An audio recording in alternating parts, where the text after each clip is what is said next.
case briefs, and so much more. LSData's got what you're looking for.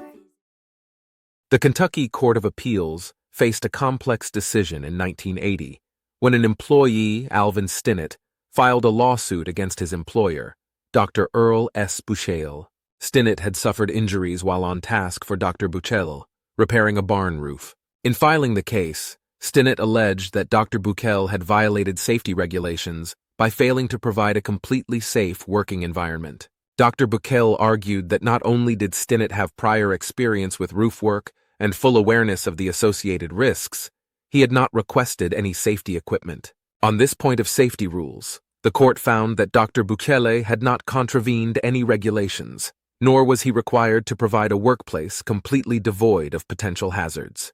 The ruling of the lower court came down in favor of Dr. Buchele, denying Stinnett's workman's compensation claim and lifting any liability off the employer. It was decided that the absence of employer negligence combined with Stinnett's own carelessness factored into the unfortunate incident. Though Stinnett appealed, the higher court upheld the lower court's decision, but noted a procedural error, commenting the lower court had considered copies of proofs without appropriate orders allowing for their filing. Despite this error, however, the court agreed that there was no case of negligence to be presented to a jury. Instead, the evidence seemed to indicate that Stinnett's own recklessness was largely to blame for the unfortunate accident. So the decision stood.